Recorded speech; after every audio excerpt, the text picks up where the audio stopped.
Welcome back to the Lovely Podcast. We have on today a couple that's near and dear to my heart, for sure. My boy Ronnie and his girl Rebecca. Not the sound effects. For the win. We'd like to welcome you guys. Hi, welcome. How's everybody doing? Oh, Good. So we're gonna kick things off. How did y'all? wait. What? We got to start on how you. We start off with how You're you know right. how we know each other. I'm getting ahead of myself. Yeah. So I know Ronnie from Slippery Rock, and at the time that this will go out, it'll be post homecoming. So we'll see each other in a couple weeks for homecoming. Probably it might go out during homecoming weekend. Maybe. Yeah. So I met Ronnie at Slippery Rock. Fall of 2013. He was a freshman. I was a transfer, and we just hit it off from there and stayed real close, stayed tight. Went to a bunch of like events together, hung out with the same group of people. So, and then towards the end of our time there, we ended up becoming roommates in an apartment off campus. So those were some fun times, some rough times. Try to get food, having to go to McDonald's with Jig to get some food. But yeah, so that's how I know Ronnie. And I think towards the end of our time at Slippery Rock, that's when Rebecca started coming into the picture. Rebecca, we had seen Rebecca on campus. I think all 4 years I was there, I had seen her just in passing. Yeah, remember you saying that? Yeah, and then she just started popping up a little bit more, and I was like, "Oh, okay." So this is real. This is getting serious. And then it started getting real serious. Yeah. And now it's really. Now it's real serious. Really serious. I'm crying. I had to deal with Ronnie because Adam and him were a package deal. So once I got Adam, then Ronnie was just there. So that's kind of how I met him. And yeah, so that's how that was. And then like later on within our years, that's when I finally met Rebecca because I just remember, I think Ronnie had told us that he had a girlfriend and was like, oh yeah, you guys got to meet her, blah, blah, blah. And we were like, oh, okay, got you. And so then we met Rebecca. And yes, this has been, how long have you guys been together? Since 2018. So yeah, we've known each other since 2018, and I kind of like when we first met, we kind of like started like talking off like the jump. So yeah, so there we go. So y'all, I would say like anniversary wise, like we're going on 4 years. Right. Okay. Nice. Okay, got it. Go ahead. Yeah. So let's you got it. You know. Yeah, so they're not too far behind us, but we've been together for 5 or 6 years. About six Married going on for 7, yeah. 2. Yeah. So pretty right behind us. So it was, yeah, when I knew Ronnie was serious when he kept talking about Rebecca. Yeah. And just was like, oh, y'all gotta meet her. Y'all Yeah. gotta meet her. It's like, okay, if you want all of us to meet her, we know she's special. But we want to hear from y'all. How did you two meet? You want me to start? I mean, I'll start it because you never tell your full point. This is how I think of it. Actually, I would see you and Ronnie like frequently like on campus. Like everybody knows Ron was everywhere at Slippery Rock. And one night we went to an event. Like my friend like drugged me to this event, and it was interracial dating. And I was like, well, I don't date, like, why am I going to the event? But she's like, please go along with me. And I was like, okay, I'll go with you. So Adam and Ronnie was there. And again, like, we were just like, we thought it was funny. Like, just like the topics and things like that. I feel like Ron talked a lot about at the event. And then after that, a mutual friend was like, hey, like, my friend wants to get to know you. And I'm like, no, I'm just kind of like doing my own thing at the time. And then like my best friend to this day, like she like instigated a little bit more than I knew of at the time. And she was like talking to one of Ron's friends at the time. And she's like, yeah, like this guy really wants to get to know you. And then eventually we finally exchanged numbers. And then the rest is history. You want to say your side of it? That's not how I remember. Oh, goodness. So what happened was, I seen her walking around campus because at this time, me and Adam were on our way out of Slippery Rock. And you were a sophomore? Were you a sophomore? No, I was a freshman. Oh, she was a freshman at the time. So me and Adam's on the way out. So I just seen her walking in on the main part of the campus, right in the quad in Slippery Rock. So then I was like, who is she? Like, I need to know who she is. And then there's one girl, her name was Mo. I seen that she was hanging out with her the one day, and I just asked Mo, I'm like, yo, who is that? And so then Mo she started pointing her little ear in there to get me in the door. At first she wasn't interested, and then her other friend, Chloe, she was messing with somebody I was cool with at the time, or talking to him, whatever they were doing, and it went on from there. She started playing like devil's advocate in her ear, telling her everything that sounded good to get me more in the door. I DM'd her, and Adam knows I don't DM nobody.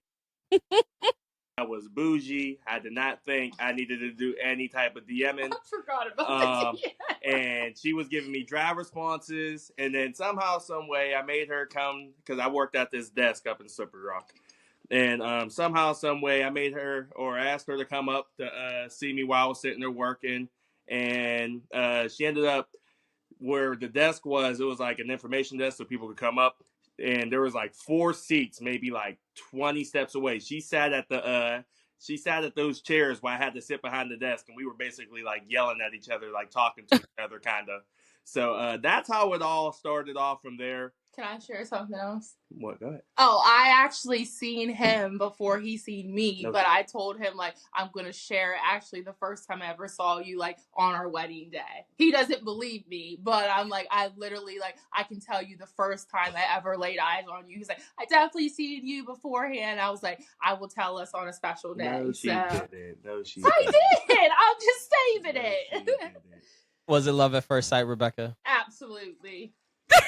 I'm gonna like say, like, I'm literally telling him, like, it's in like wedding, when that time comes around, wedding vows, like literally like the day that I first seen him. And I don't know if he's seen me, but so that's interesting. So Rebecca's similar to me when it came to when I saw you. Yeah. And I followed her for 2 years. Oh my God. On Instagram. Wait, okay, I thought.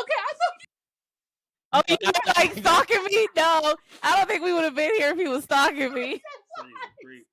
This is not you on Netflix. I followed her for 2 years on Instagram, and I didn't like a single photo or comment on a single photo the entire time. But I didn't know the man existed. But we knew of each other because of Kappa, because my chapter knew the chapter at your school, so we had mutual friends, but we would never be in the same place at the same time. Mm-hmm. The entire 2 years after I crossed, and then we followed each other. Yeah. And then I shot my shot after that, but I knew something that she didn't know, and I was like, I gotta take that shot. Okay. But mind you, I was in a relationship most of the time, so I'm just like, sir, like, yeah, you were in a relationship with Little Ugly Dude. I was in a relationship with I call all of her old boyfriends, I call them Little Ugly Dudes. Like they got numbers at this point. Wow. Little Ugly Dude number 1. Oh. 2. So I'll be like, which Little Ugly Dude? The one with the dreads or the one with Adam, you're doing too much stuff. Now you putting descriptions out. This is bad. Is this my podcast or what? This is so bad because the people that are gonna listen to it that know me know who he's talking about. So it's like, that's fine. They ain't got to do like the whole Risa Tisa searching for him. You know? I can't. But yeah. So anyway, so it looks like, Ronnie, you got what you had coming for you because the fact. What were you saying? You said when you messaged her, she was dry texting you back. Absolutely. But that's how I am with anybody. Like, I didn't, at this point, I didn't even know him. Like, there's one thing if I knew him and I'm like, oh, that's my buddy, or you know what I mean? I know him from class, but I didn't know him at all. Well, clearly, I mean, he didn't take it to offense because he stayed. So obviously, you weren't trying to give up, right? To be fair, it wasn't just that he didn't like to DM people or DM girls.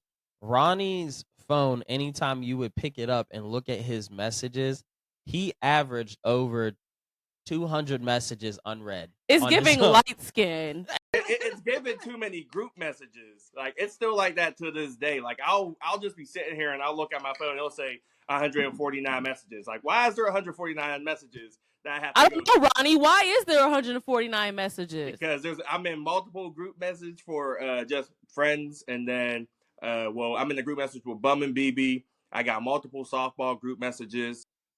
If you would just open it, they'll go away. See, I don't believe it because people don't shut up. Messages have like 15 people in them. Yeah, there's massive. Like, every single group message has that many numbers. So, like, she sees my absolutely phone, not. My boy was the king of, I'll hit you back. And then I know I'm not getting a call for days. Yeah, you know what? What's so funny is that when we were just at George and Ashley's baby shower, what did Ronnie say to us? I'm going to call y'all. Have we gotten a call from Ronnie since? First of all, wait. I have talked to Adam prior after that. I didn't call. I'm good for telling people I'm going to call and not call. However, I have been in contact with him. You like that uncle that be like, yeah, I'm going to check in with you. I ain't heard from my uncle since. Hey, listen, I'm good. Look, my softball buddy called me while I was working yesterday. I texted him like, bro, I'm going to hit you back. I ain't calling him yet. I'm sure you haven't. I ain't calling him yet. I am almost positive you haven't.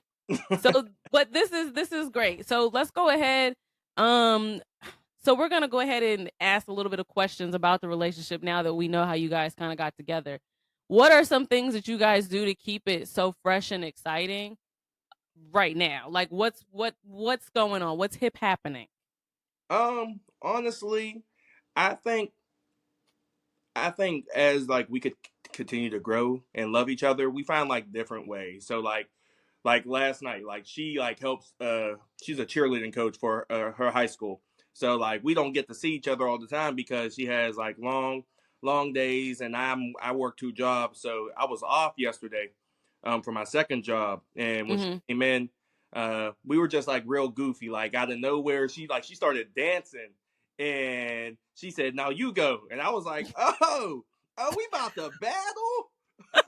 So we had like a little dance battle, but it's never a dull moment, you know. It's always something actually you look forward to. Obviously, people going to, like, as you grow, you're going to get on your significant other's nerves. That's not even debatable.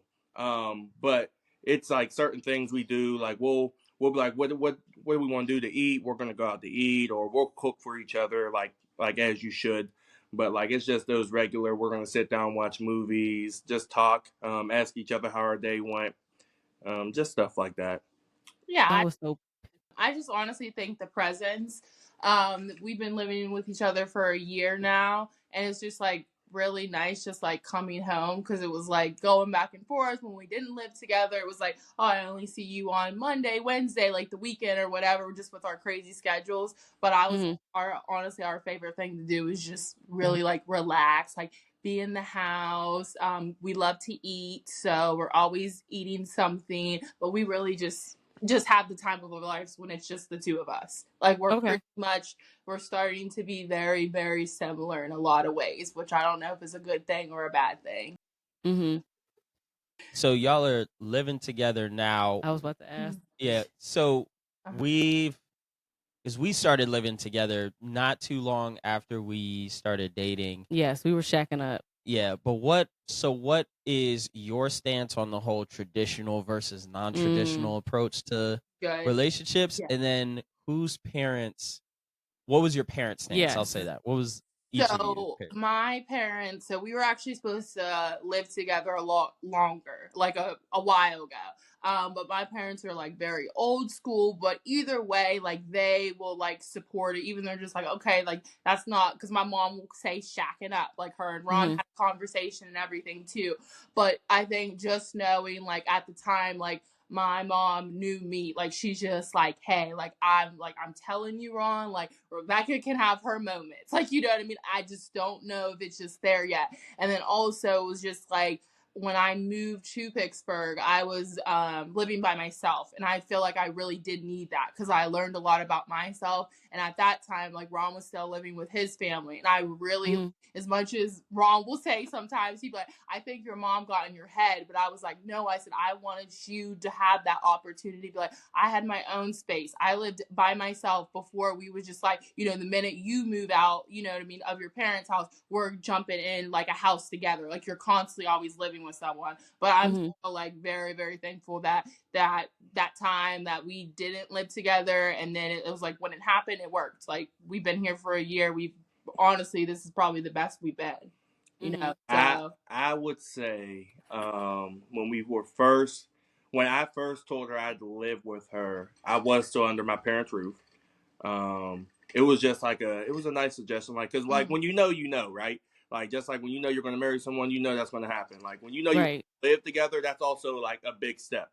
So like I knew since when did I move? When was I moving out? I was trying to first move out. When did you come to Pittsburgh and that was 2021. So when she first moved to Pittsburgh, I was looking at places, and then I came up with the idea of like I was ready to like leave the house, but like I want to start something more with her. So I was like, hey, if you just want to live together, we can do that. Her mom wasn't for it at all. And then it spiraled to the point of I was like, you know what, I'm gonna just do what I got to do. And then from there, I ended up getting my own place. Adam's seen it before, but my parents, they were for it from the jump. They were since 2021. They're like, that's cool. I mean, how are you gonna know? How are you gonna know how someone is if you don't live with them, right? Right. Like, so they were like, again, they're much younger than her mother and father, and they were just like, I am that old. But they were like how else can you actually figure out how someone is? Because just because we're together and like, yeah, we could go on cute dates and everything, and we could talk all day, but at the end of the day, you don't know how that person lives, or you don't know how y'all live together. Like that can make and break a relationship. So I feel like on the point of what she was saying, like she wanted me to get that type of, like, I guess, experience, you could say. I liked it and I didn't like it, only because it was like, I don't like when people try to make decisions for me. Like, don't try to force my hand, especially if you also want it to happen. And don't think you're doing it for what's better for me, when obviously all my eggs are in that basket already of I'm ready for us to take that next step. But I mean, we're here now. It's been lovely. Obviously, like I said, relationships, you have your good days, your bad days. Nobody's perfect.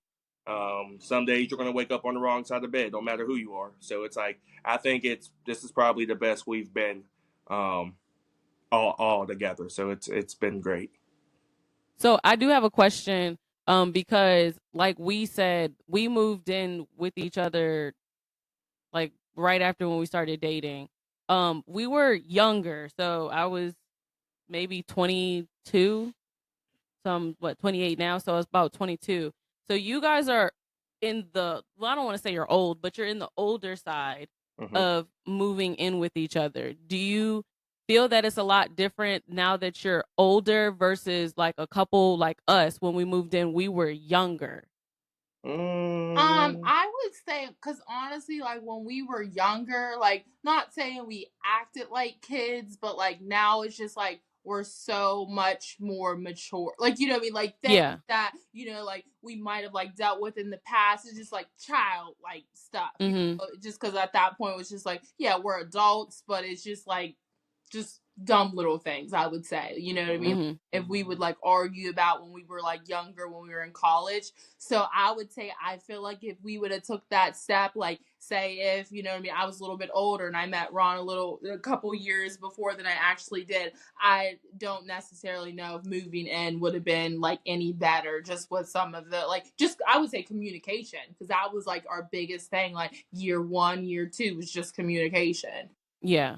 I think I honestly don't know, because I feel like it's like a bunch of what ifs, you know? Like, what if we did move together, like when we were like let's say we moved together when she was like freshly 21, 22, and like, cause like we're like both, like me and Adam and like how y'all are, it's like we're relatively got like the same age gap.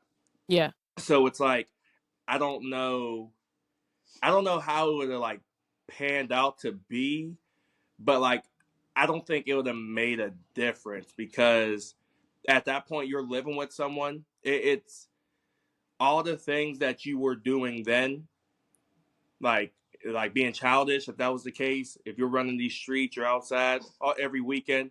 I feel like that would all obviously take a big halt, because it's like you have someone at home now. It's like there's no, like, y'all live together. It's y'all have to do for each other. So I don't know if it would have necessarily changed. But again, it's a bunch of what ifs. So I'm not that right. You can't even go back to see what it would be like, because you're in the present now. So it is what That's what I'm saying. I can't really think about how it would actually be. How much growing up did you feel you both did from where you started at to where you are now in your relationship for it to have been compatible to move in together? I'll go first. This one. Are you going for it? Yeah. Oh, okay. I feel like we both grew up a lot.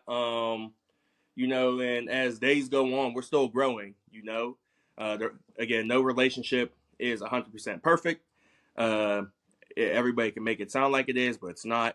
But I feel like growing up on both ends, you know, because you have to find yourself.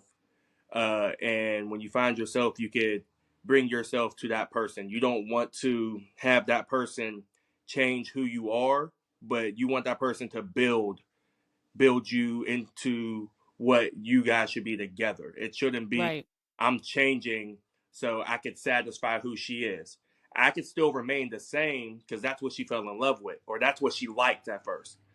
But I feel like growing up on both ends, especially on my end as well, because I was going out all the time, but it wasn't like I'm going out looking for like another person. I'm going out.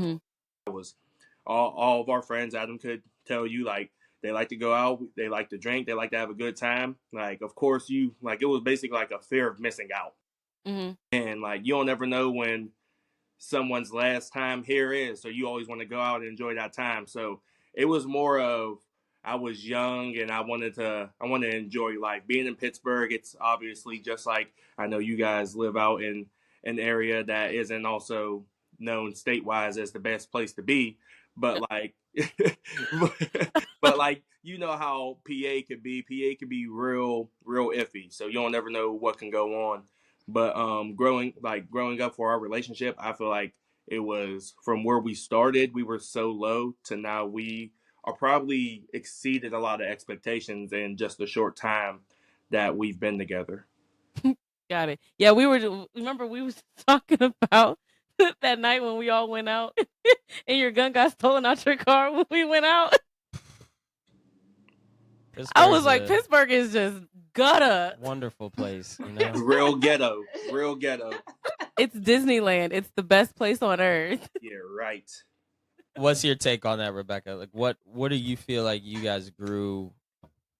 I would just say, like, 100% from the start to where we are now. Like, I would give us like an A+.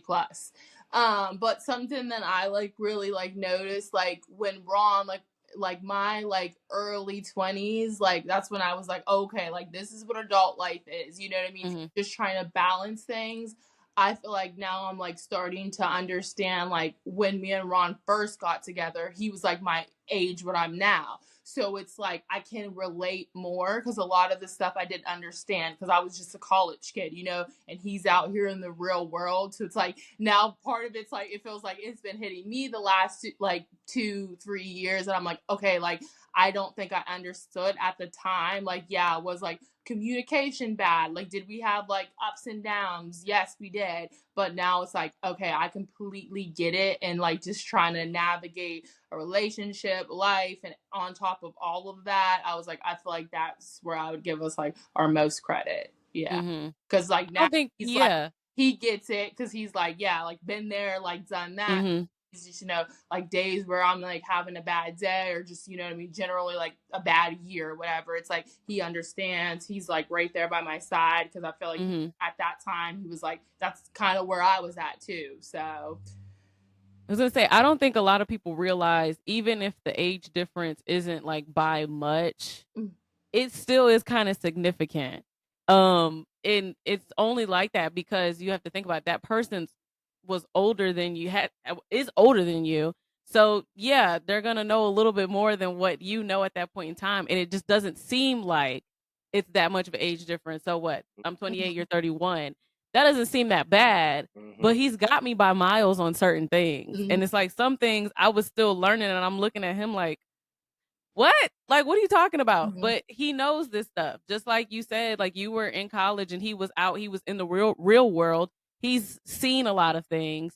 He understands a lot of things. He's worked in, you know, in jobs and stuff like that while you were still in college where you're just still in this little bubble. So that's like one thing that I agree with you on is like you grow up, like you're growing up together. And it's like they're watching you grow up and you're still learning stuff. They're teaching you stuff at the same time. And once you get to the age that they were when you met them, you're like, oh, I get it, right? okay, I get it now. I get why you were saying things like this. This makes so much sense now. But on my side of it, being that I'm a few years ahead of you, there's stuff that, and I think Ronnie would agree to this. There's stuff that we're learning as well because you're coming into it with a different perspective than what we were taught to come into it with. Mhm. So like we'll like kind of bite down on our mouthpiece and be like, all right, we're just gonna stomach through it. Like Ronnie and I have been through those days at school where it's just like we just gonna make it work. Like we just gonna do what we gotta do. We're in a bad spot, but we're just gonna keep pushing and keep thugging. That's it. Whereas when you have somebody else that you're in a relationship with and they're a little bit behind you, like yeah, we're gonna argue and stuff at times, and because you think of it one way and then you get to it and you're like, oh, I didn't think I was gonna experience it like this, like you were saying it. But then I have to take a different approach to be a little bit more kind and to see your point of view is different, even though you're going through a similar struggle that I might have gone through. It's still significantly different how it's affecting you in the time period that it's in. Absolutely. So it's not going to be solved the same way. Right. So now I gotta look at it in a new lens with new eyes. So yeah, I think and it's a lot of learning on my end too. I think also just for us men, because we get labeled as like we're hard headed. We're not really going to listen to what's going on. You could ask Rebecca. I took like like it's been like almost like 2 years, almost 2.5. I told her like I'm not going to argue with you. Like there's no point for me to argue with you because it's not settling nothing. Not saying she's an arguing person, but when you passionately feel about something, like you can't teach your partner what is actually one bothering you, what's frustrating you, and also what their point of view is. Because just because I see it one way doesn't mean it's right. Yeah. Right. And just because she sees it one way doesn't mean it's right. But at some point, like you have to be able to learn, you have to be able to adapt with your significant other because you're still trying to learn this person. I don't care how long you live together. I don't care how much and how long you've loved this person. You might know their little tweaks of what they like and what they enjoy, but Yep. she's growing every day. Something new is going to pop up. So I'm not going to continue to think my logical way of how I'm thinking. Sometimes, hey, you have to find out the hard way. I might say something, but you have to learn it. I might have been there at 26 and you're just learning about it. I can tell you what I learned, but you're not there. You need to learn the hard way. It's not because I want you to go that route. If I could stop you, I could protect whatever you got going on, I sure will. But as an adult, you have to be able to compromise with each other in a sense. You have to I don't want to say lower expectations, but like you have to actually be intrigued on what your significant other is actually talking about, how they feel, and get through those days. Because like I said, I'd rather talk about it. I'm not going to argue with you. If something frustrating you, please let me know. As I tell you, like, hey, is there an issue? Let me know. Or what? Or if something's bothering, hey, what's going on? She asks me every day, and it does annoy me. She knows this. She literally asks me every day. She goes, love, are you okay? Like, she might ask me about 5-6 times a day. And I just be like, yo, nothing changed from the past 5 minutes we've been sitting here. Nothing. We are sitting here watching the same TV show. Nothing is bothering me. Now something's bothering me. It's you. It's you. It's you. You're on my nerves. You don't check on like, how are you? Like, right. I'm just trying to see how you do, and I'm just trying to gauge. Okay, like. Like, she'll walk in the door and literally hit me with the, how are you? I'm like, I'm cool, I'm good. 5 minutes later, oh, how are you, dog? Do we have an issue? Like, what is wrong with you? Do you want me to ask you how you are? I already did. What has changed within the past 5 minutes? It's okay. She's just gauging you. I'll do it sometimes too. I just ask Adam, be like, you okay? You good? You look like you got a little attitude, but are you okay? And he's like, I'm fine. I'm like, why are you looking like that? I'm fine. Like, just gauging. And I think that was the biggest leap that we took in our relationship, was understanding that, and Ronnie, you kind of hit on it, understanding that it's not about either of us being right. It's like, what's the right answer for the group? And then we're not each other's enemies. The problem is the enemy. Right. And when we figured that out, it was like an accelerated movement forward. Like, yeah, we'll still bicker and argue. Oh, we from be time to bickering. time. But at least we come back to that solid of, hey, hold on. The situation is getting the best of us. It's us against the situation, not the other way around, not us versus each other. Well, see, now that you said that, though, Ronnie, I need to ask you this. So you said that you stopped arguing. I'm shocked, first of all, because you're aren't you? I am. He just does it. I don't argue. I'm not going to argue because it's not one. I don't argue with nobody. First of all, I'm not arguing with you. I'm not arguing with no grown man. I'm not arguing. Like, my mom gets me because it's my mom. But I'm not arguing with no siblings. I'm not arguing with her friends. I'm not arguing with nobody because, one, if I have to argue with you, there's no point that's going to be made here, because at this point it's going in one ear and not the other.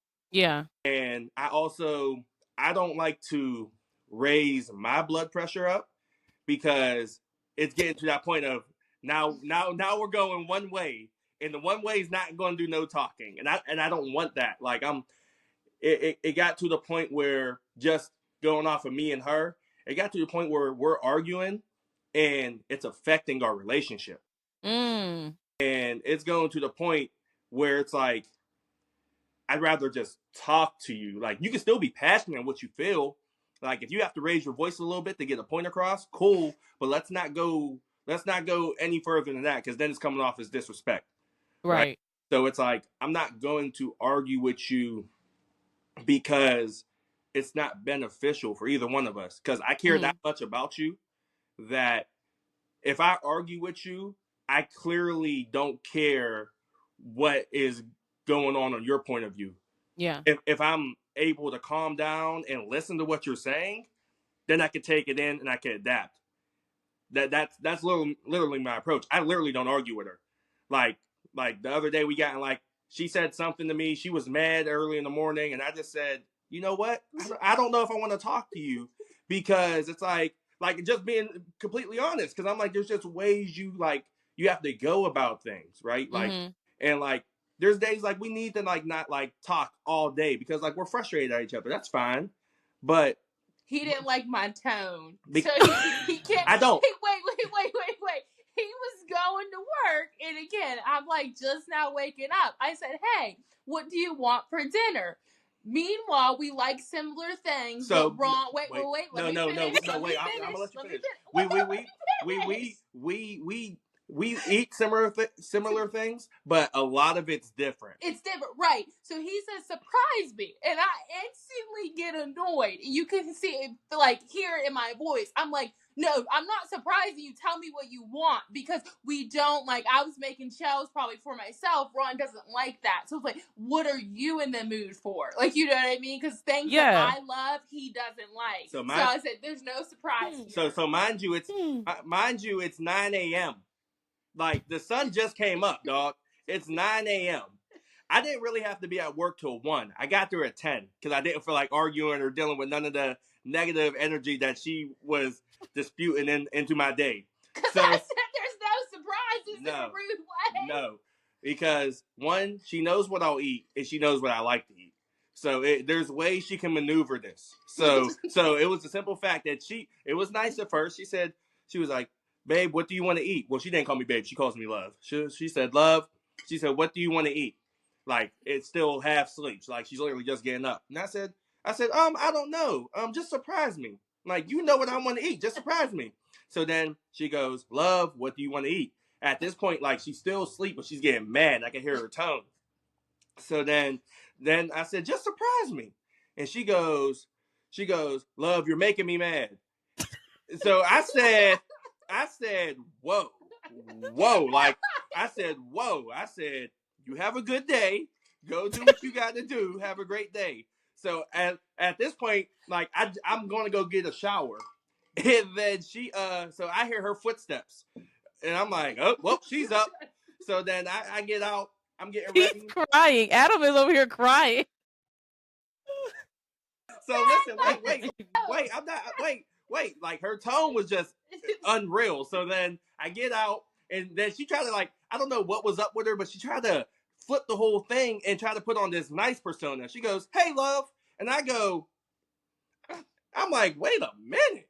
I'm in my head like, no, she didn't, just try to switch it up real quick. And I kept walking. I said, "You know what? I don't know if I want to talk to you today. I don't know.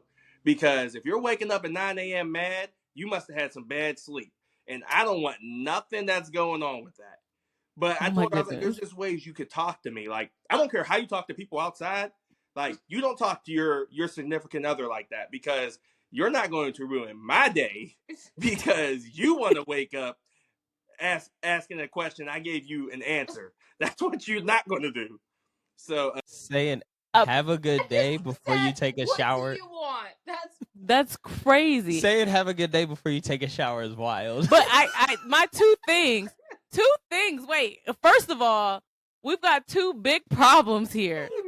One, why are you asking this man at 9 a.m. what he wants for dinner? Dog. When dinner is at night. And 2, who in the world says surprise me for dinner? Hold on. Time out. You know what you want. Wait, I don't know what I want. It's 9 a.m.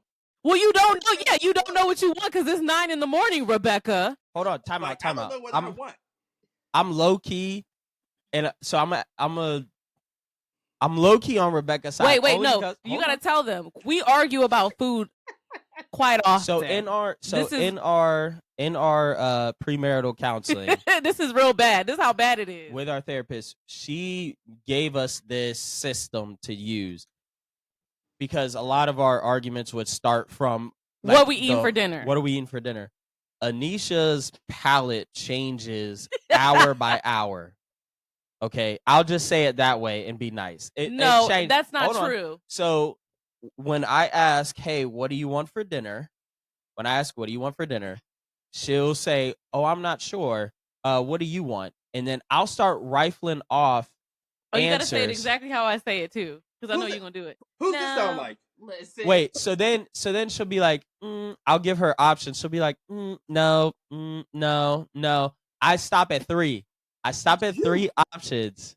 I stop at 3 options because she asked me, she's like, oh, I could eat whatever. So I'll give her those options.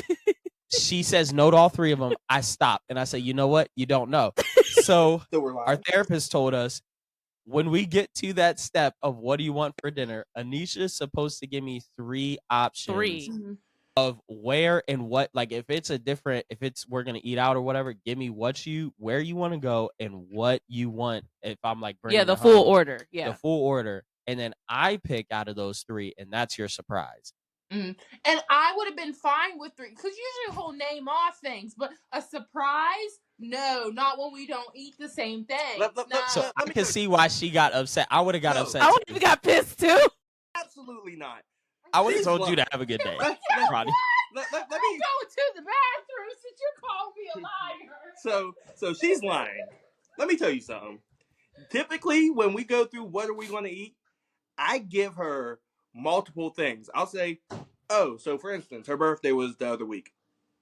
And like I had this whole day planned out. I was like, we're going to go to a winery and we're going to go get food. I was more leaning to hibachi. So I'm like, all right, cool. I'm like, let me get all this taken care of. So she had a long day. And like it was just real long. Like I even had to be at work at 4:30 or 5 o'clock in the morning. And it was a Saturday. They had homecoming. So I was like, all right, cool. So we're going through. I'm like, all right, well, like she comes home, she's exhausted. I'm like, well, love, I could eat like hibachi. We could go get some steaks. We could go anywhere. Like I start going down the list. She goes, that don't really sound good. Or that doesn't. Dog, we ended up going to Sheets. She wanted swings. So I don't want to hear. I don't be rifling off suggestions. No, I said, surprise me because we literally have a list. We have a list in our phones of what we like to eat or like typical orders. So if you want to make something, cool. If you know what I like to eat, cool. I'll do it. Just like I know she likes steak. Like obviously she likes steak, but she likes her steak a certain way. I tell her all the time, I'll make the steak how you like it. Just tell me. She goes, no, you can just make it regular. Cool. Just make the decision on what you want to eat then. Don't tell me you're ready to cook or you want to cook today and you don't have an idea what you want to make. Because then I'm going to tell you, surprise me, because it's 9 in the morning. I don't know what I'm going to eat. I don't know what I'm eating for lunch, let alone what I'm eating for dinner. Can we go to the next question? Because we can talk about food all That's day. the only thing that I agree upon is it's 9 in the morning. I don't even know what I'm eating for lunch. I don't know what I want for dinner. Yeah, I was thinking about it the night before. All you need to do was 3 options. That's the biggest challenge in relationships. Options at 9 a.m. It's going to change by 5 p.m. That's true. I want pancakes, bacon, and eggs, and guess what? By 5 p.m., I want Ruth Chris. Exactly. You never know. But that's what I'm saying. The palates change. That's why mine does. I'll be like, what I wanted 2 hours ago, I don't want now. What you thought you wanted 5 minutes ago, you don't want 5 minutes later. I don't. And don't get me started on these restaurants that we used to go to when they changed their recipes. I'm not going back. That's her favorite thing.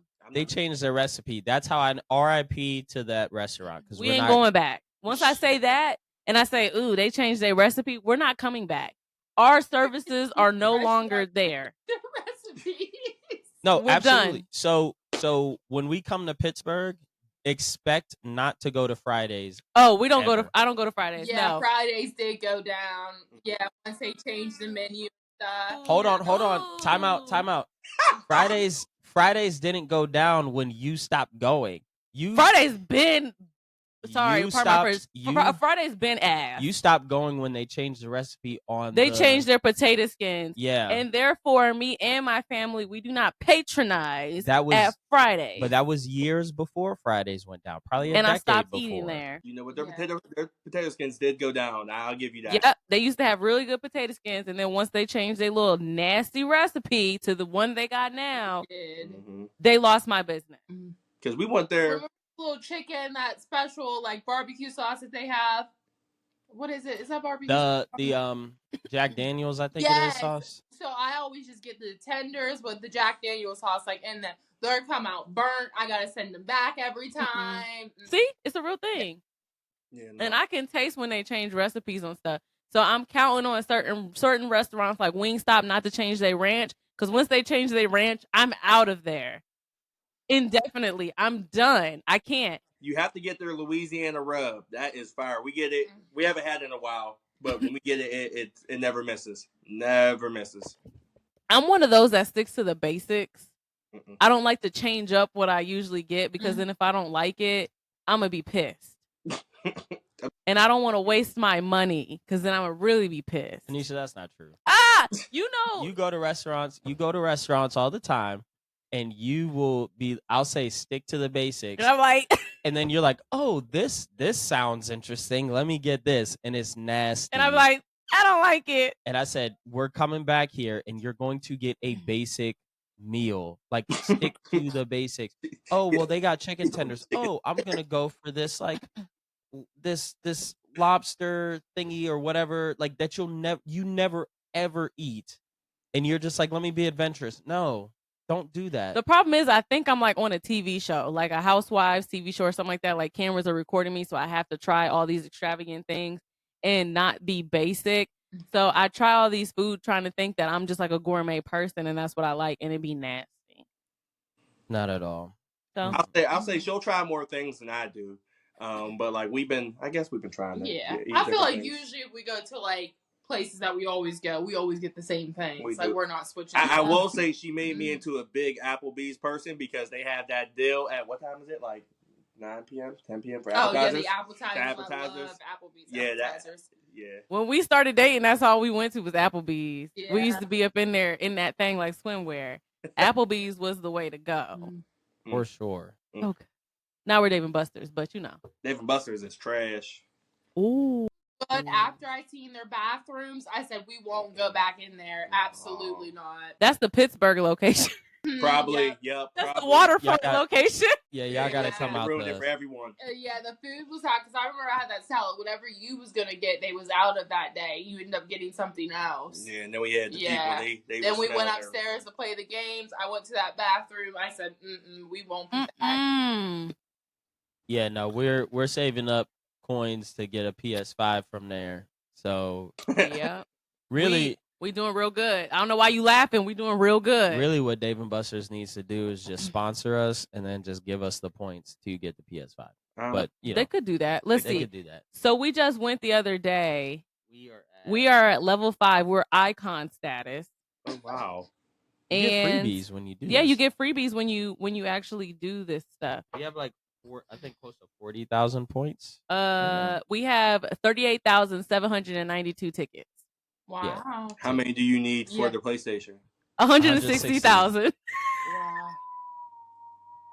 We're almost there. We're close. Right. Yeah. Right. We're dedicated. Yeah, we're almost there. It's fine. So we take one card, we load it up, we go in and we play specific games, and we'll get about 3,000 tickets every time we go. Have you ever calculated how much money you're spending on the tickets? Because you already got the PS. I don't want that negativity in my life. Rebecca, it's about the journey, not the sprint.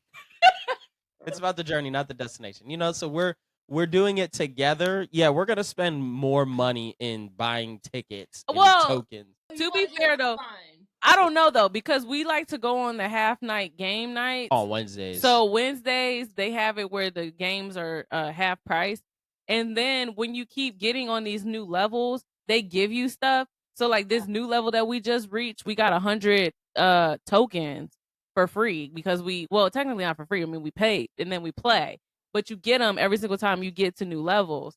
So hopefully, maybe they will just go ahead and just give it to us. I don't know. I'm crying. Yeah. That's why you have the Dave and Buster's. So when I'll give you all these because we're not going to end up going. These are just those cards or whatever. Since I work at the UFC gym, they gave us these like cards that have like 90, I guess, tokens or something on there. So y'all could. I'm itching now. I need that. I'll give y'all these. It's like a gambling problem. Yeah, because we're not going to go. Like we don't like we live so close to the waterfront, and we're not going. I'd rather us go out to freaking Wexford and do something out there before we go down to the dirty waterfront of Dave and Buster's. The dirty waterfront. That was our first date. To Dave and Buster's at the waterfront. At the waterfront. Yep. Listen, I still remember when Adam called me and said, "Bro, should you think I should move with her?" I said, "Well, do you love her?" He goes, "I think I do." I think I do. I said, Get back on track. Come on.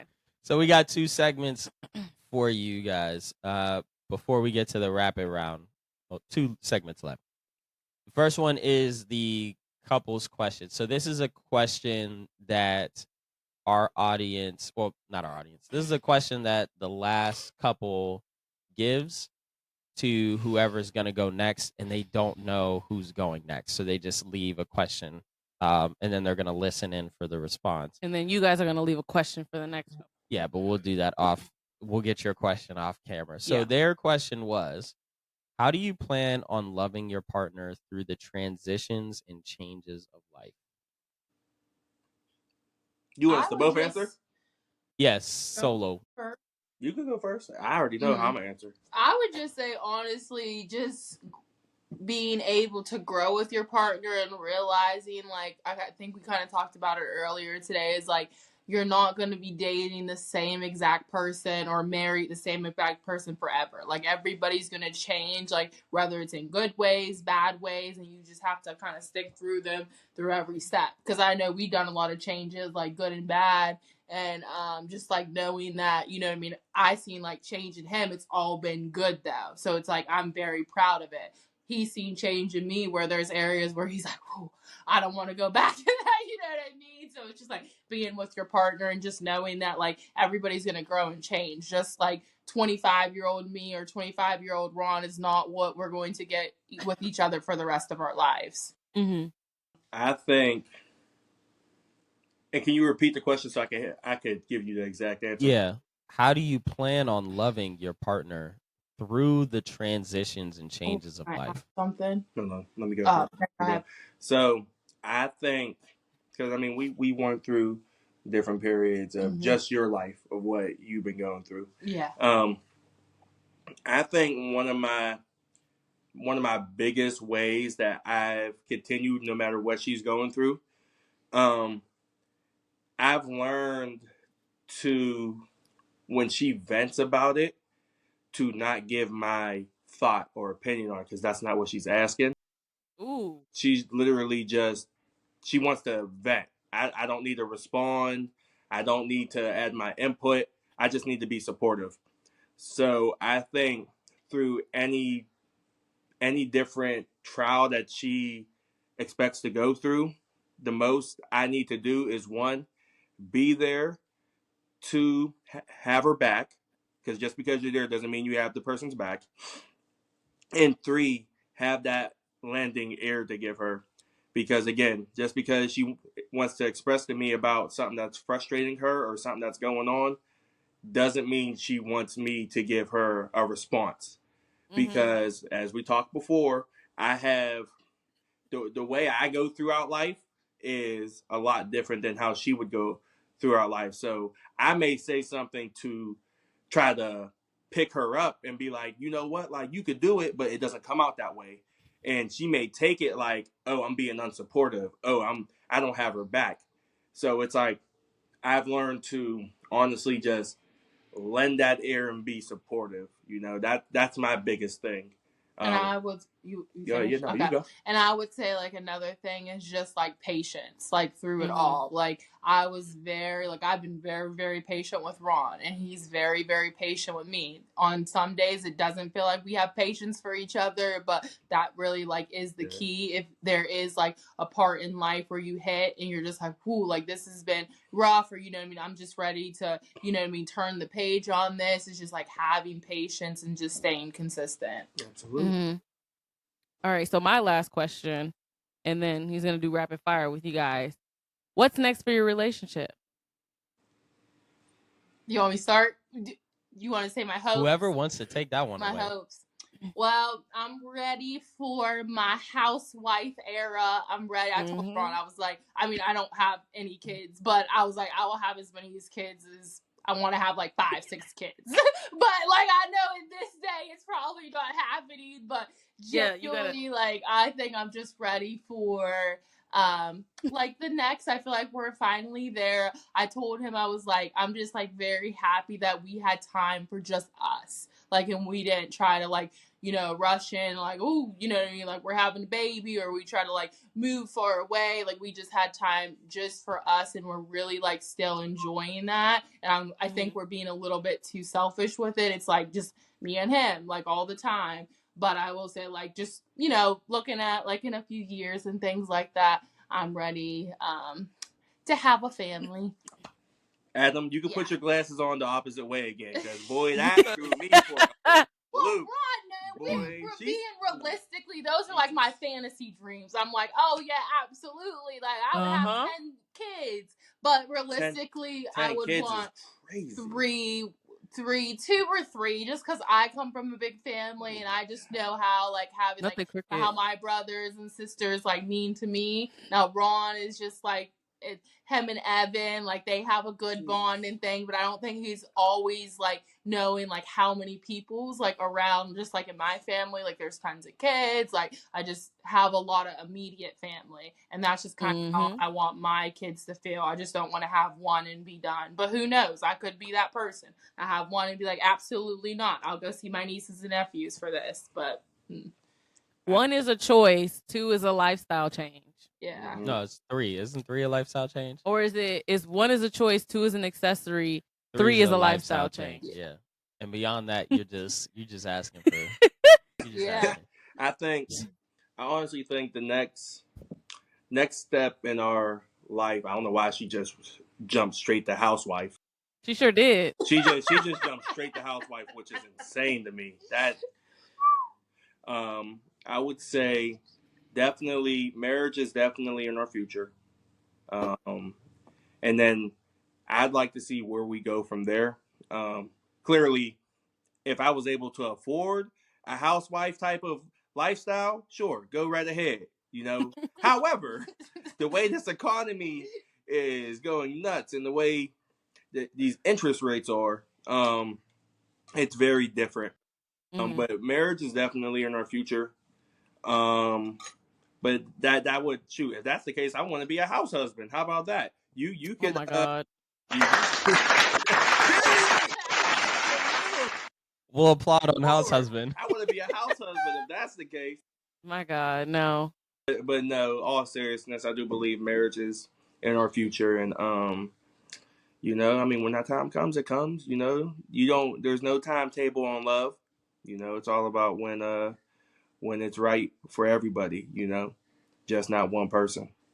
You guys gonna stay in the area, or you guys gonna move? You guys gonna stay in Pittsburgh? We actually don't know. We went to and she could even speak for this. So we went to DC for my birthday a few years ago, and like ultimately, like, since I'm an accountant and she could teach anywhere, like it does, it's just like, that's beautiful, that's prime, that's like a prime location. But then we start looking at like the prices to live down there, very, very expensive. So it's not saying that's something that won't happen. Like, she'll always say that she doesn't think like our dream house is here in Pittsburgh or in PA. I just don't know. You know, I don't close no doors or no options, because anything could happen. Again, the way this house market is right now, it is insane. Like, Adam will tell you, like, I'm like me, like there's times me, Adam, and Bum are in a text message group, and Bum will say something, and then like it will be something about a house, like interest rates on houses are at its all time high at the moment, and it needs to come down. But we'll cross that bridge when we get there. I mean, I think personally, just looking at it, if we did ever move far away, it would be like definitely when our kids would be very old, because Ron loves his mom, and I think he wants to stay very close to what, you know what I mean? We love being so close to them, but also just like I want to make sure that, you know, once we have a family, they can see, like, again, I have probably 10 nieces and 5 nephews that they're still around, they're growing up. I don't want to be that distant family, like, oh, Aunt Becky's in town. My sister, she only lives 3 hours away, and like I can always see, just like, I don't want to say necessarily the guilt, but she always feels like she's like missing out. She's like, oh, I'm here, like we're making a life here on our own, but it's just like when we have like family gatherings and she can't make it, it's just like, oh my, I just like wish I was closer. And I was like, you know, they still live in the same state. I was like, you're only 3 hours, so I couldn't imagine, you know, if we moved down south somewhere and we have to catch a flight just to see our family. I will also say, I think the biggest fear for me is the simple fact that I've seen people go through this, and it's a struggle that I don't want. It's like trying to figure out how to make things work in the sense of we're down there by ourselves. It's like with the cost of everything going up, it's like my fear is like not having that help, right? Like not saying like if we moved to like I don't know, let's say like New York for just an example. Not saying like if we came home, like our parents wouldn't watch the kids and whatnot, but it's the simple fact on the day to day of how are we getting little Ronnie or little Rebecca to point A and point B, right? Or like how are we going to make this work? You know, like her mother's only an hour away. My mother's only about 25, 30 minutes away. It's like, it's the simple fact that we have family here that we'd be able to make something happen and be able to still live a life. You know, I don't want us to stop living after we have a child or children at that point, because a lot of people get lost in their kids, and ultimately their relationship or their marriage takes a big step back.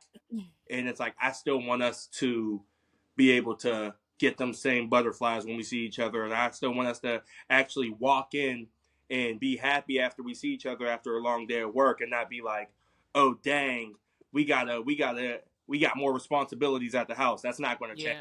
So my biggest fear is just not having the help, because again, you don't want to lose in touch with the person you love over something that you guys both made.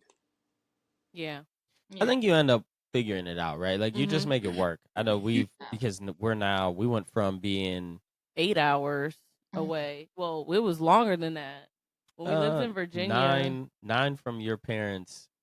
What? Maryland to Pittsburgh was probably 5 minutes, something like that. So, like we just had to make. I mean, we still don't have a child, but you know, we got a dog, and they take care of him. So I'm waiting for baby Leaper, dog. That's what I'm waiting. I'm waiting for baby Leaper. That's probably gonna be around the same time that y'all you propose. Get married. So how about that? We waiting on that. We waiting on the ring. How about that? It'll be about the same time, okay? We'll do it around that time. What's the time? Because I need to know.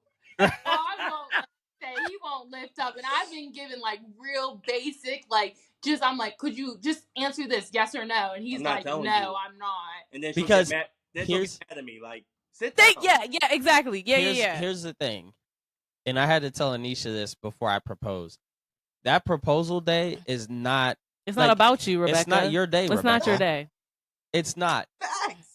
What people don't realize is that getting proposed to is not the day. It's not the day for the person woman. who's the person who's getting proposed to. Who's it's getting not. proposed. It's not your day.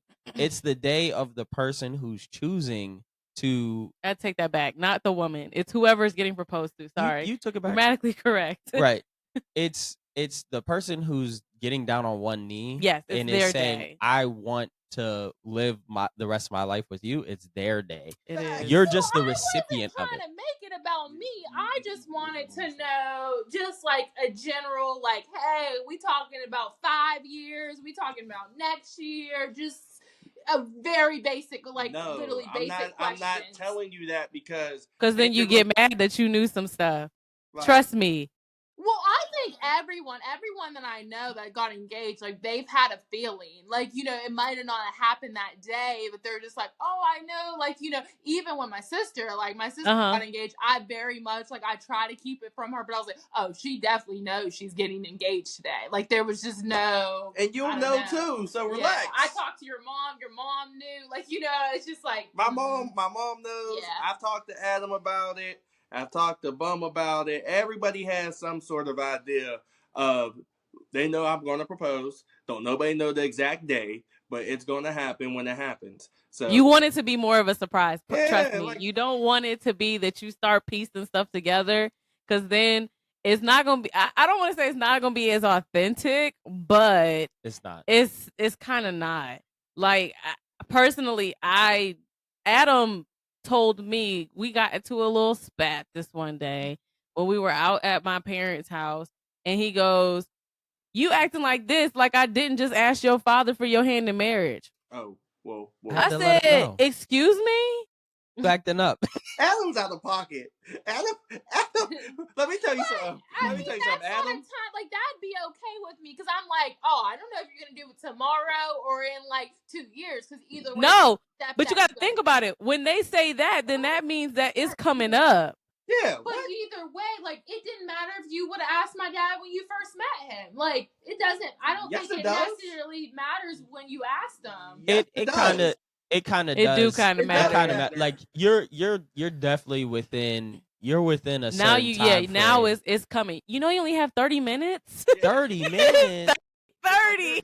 You're in striking distance, fam. Like, right. Yeah. At that point, that's like when the ball starts rolling. So once he told me that, I was like, every time we come to Toledo now, I'm gonna think that you're proposing. So, and now I can't get that out of my brain.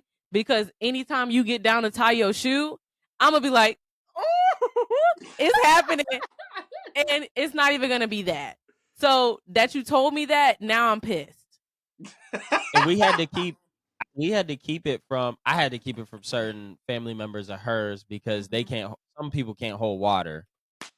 So there's only certain people that I can tell, or that I could tell at the time. Yeah. So it wouldn't get back to her. But his whole idea had to change, because he told me that little bit of it, that little piece of information, and he had to change everything. Location. Because I was like, yeah, now every time we go, I'm going to be like, let me put on my Sunday's best, because your girl's getting hitched. And I just wanted to be prepared. Because it was supposed to be in Ohio. It was. And then we had to change it to because he said that dumb mess. He did. Trying to be funny inside of an argument. Mm-hmm. And I'm a comedian. So let's try it. What he thought was Adam has this. No, he wasn't thinking. No, I'm gonna tell you what he thought. He thought it was gonna have you stop.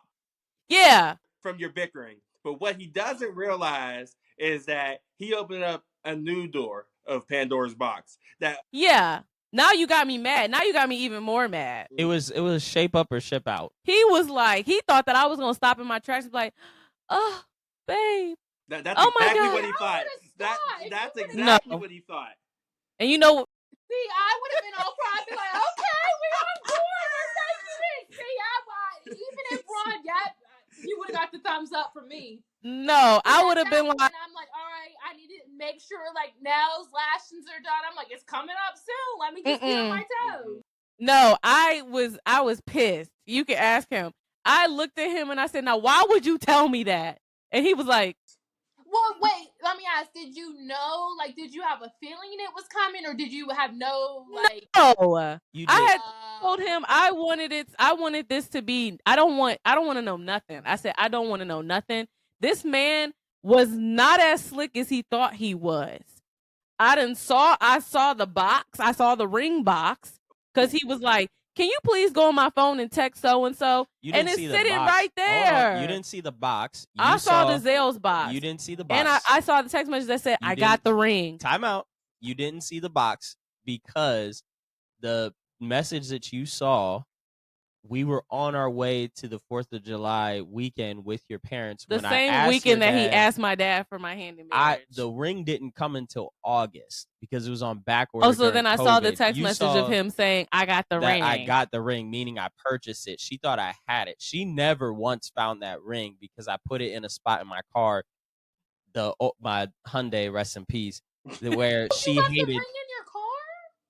So I put it. There was a tote sitting in my trunk, and the trunk button was broken, so you couldn't even open up the trunk.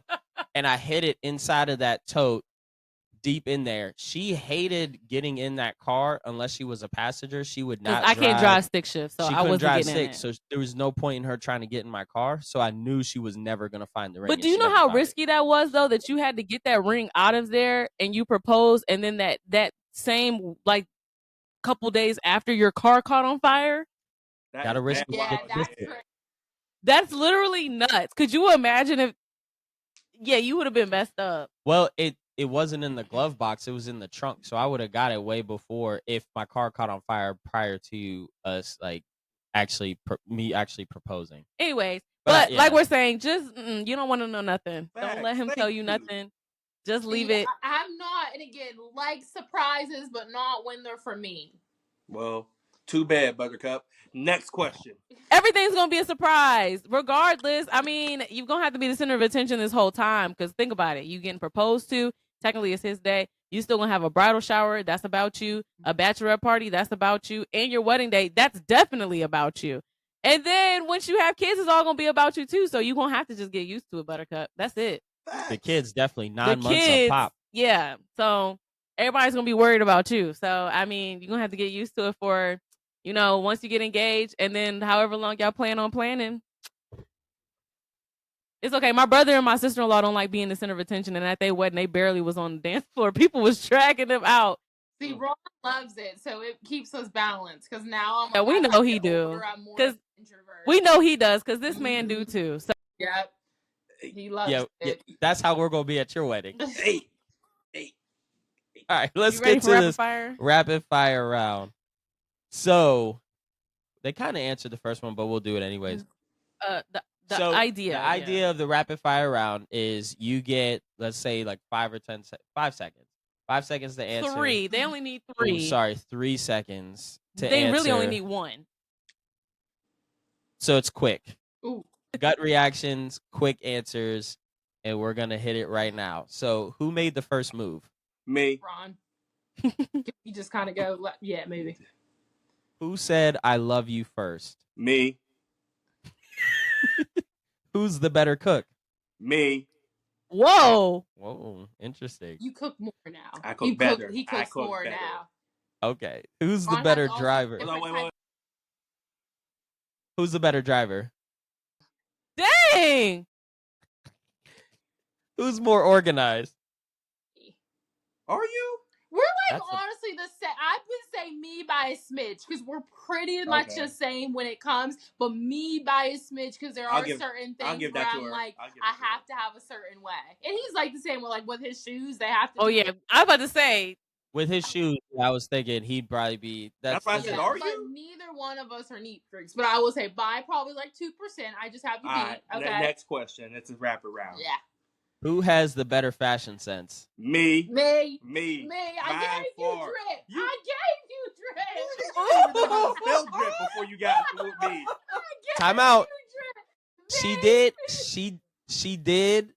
Well, it was one day. It was you, myself, and Bum hanging out at your house before your parents got the new one, and you were showing us the clothes that she bought you. She had bought you a. She don't even be having it like that. She don't have no drip. I gave him drip because this was like drip. Yeah. This was like her graduation gift. I gave you drip. We'll go back and forth with this. I gave birds of a feather flock together because I gave him drip. Yeah. I don't deny it. He don't deny it. Because what's the So point y'all of arguing? outfits must have really been ass if that's the case. Who? I've always been a dresser. Always. A real stepper. His whole closet was True Religion jeans. That's not a stepper. Big stepper. I've always been the biggest stepper. All right. Who chooses where to go for dinner? Probably. It might be equal. We kind of agree. Who wakes up first? Me. Yeah. I really like the way he wakes up because I always feel like, not that I'm in a rush, but he will wake up. He'll have an hour to watch a show before he'll literally take a shower, sit down for 45 minutes, get up, gets his clothes, sits down for 45 minutes, watches a show. Then, it's just, I don't know, it's just programmed. And I wish I could be like that. So what she just talked about was longer than an hour. But, however, we're going to keep going on. I get my dad like that, though. You have, a lot of time. It feels like you got time. Yeah, you ain't rushing to get out the house and forgetting stuff. Who's funnier? Me. You will sound hilarious. So. You will say you're love, you're hilarious. No, you be hilarious. Love, you're hilarious. There's things you do and it be so serious. And I just I look at you like, there is no way you're this funny. I think with us, if he's more funny if he's physically trying to tell jokes or make people laugh. The things that I do, people will just laugh at me. Like, what are you doing, Rebecca? Yes, that's why she's funny. That. But I'm definitely the funnier one. All right, who has the better taste in music? I'm gonna say me. School. I'm gonna say me because he listens to this new stuff, and I'm like, I don't want to hear that at 8:00 in the morning. Like, beep this, beep that. Like, she'll put on Country Roads at 7:00 in the morning while she's getting dressed. He gets mad because I listen to Michael Jackson. No, I don't. I just like old school music. No, she'll put on country music real quick. Like, nobody want to hear this. Country music. She'll put on country music. Like, you're kidding. You're airing me out. There are certain times, I don't know why, but no one does it around me. But I'll just be like, when I'm in the shower, I'm like, oh, I'm just gonna play the country station on the radio. No. On PM. At 8 in the morning is diabolical. In the morning, dog. She'll be in that shower. But also listening to beep this, beep that early in the morning is kind of crazy too. First of all, I'm not listening to beep this, beep that early in the morning either. She just don't like the music in general.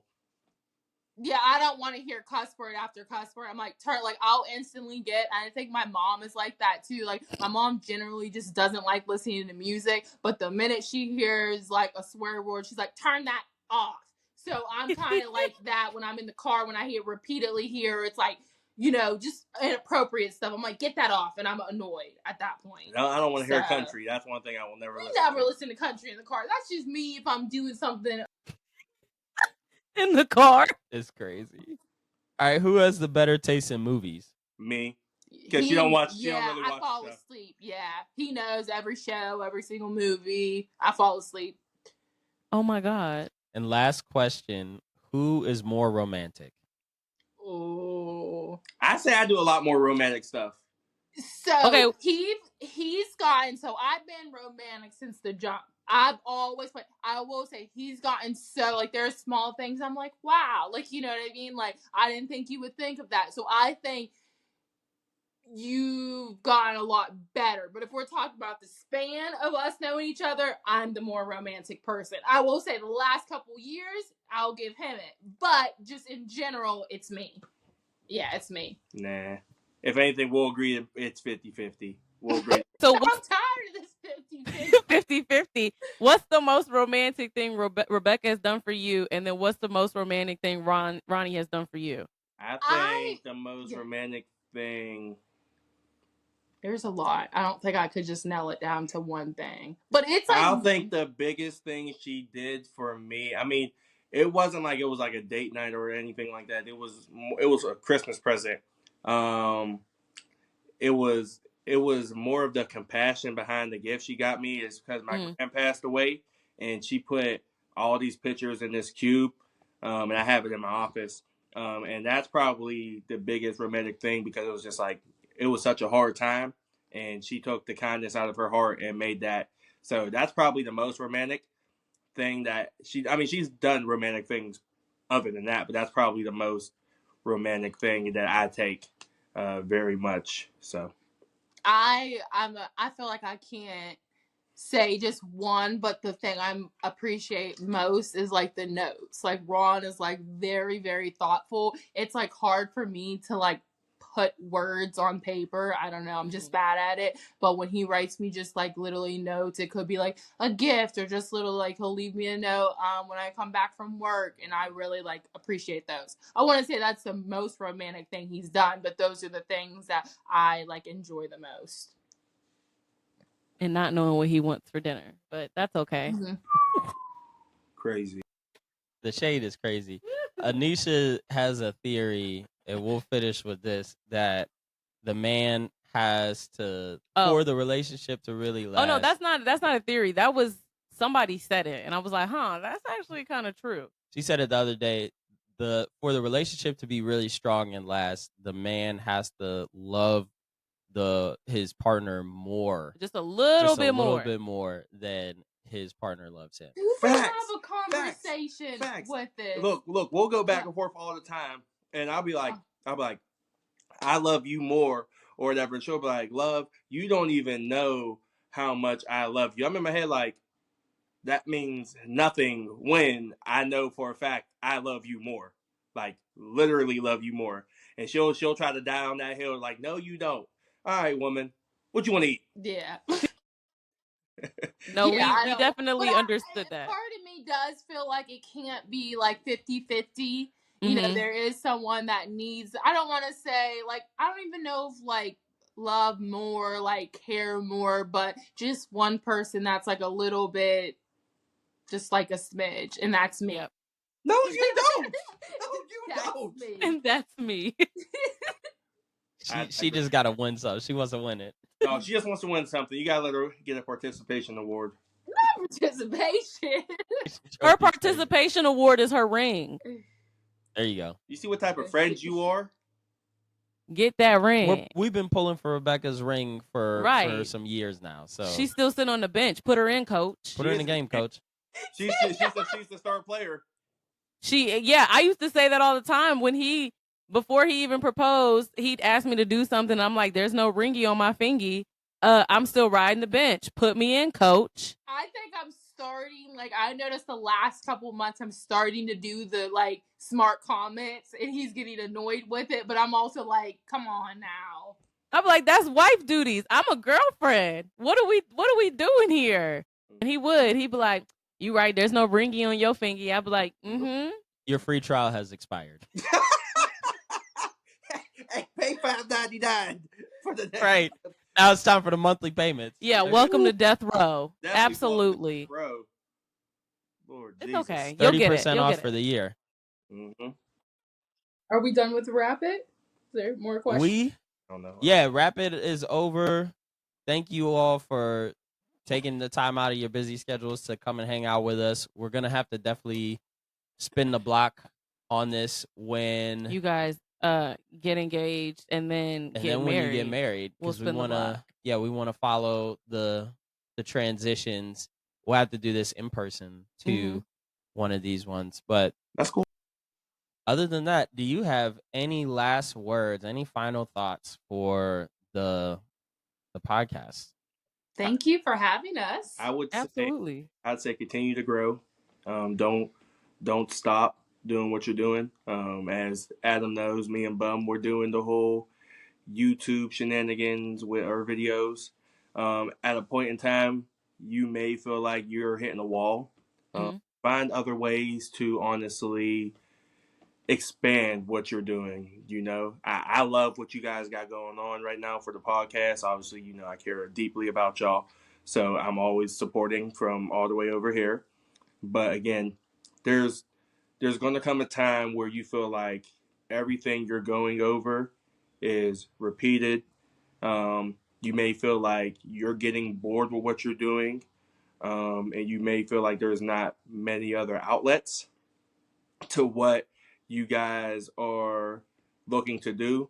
Just find other ways. You know, if it's even, again, going on YouTube. I already know you're doing the podcast. It's hitting all platforms, so it's fine. Like you said, try start doing more face-to-face interviews. That might be something people want to do, or even do, I don't know, have it like do like a just find different ways. I mean, there's different ways to go about things like this, but whatever you do, don't stop. We appreciate that. Mm-hmm. Absolutely. Well, this has been an amazing episode on the Lovely Podcast, and we'll catch everybody on the next one. Bye.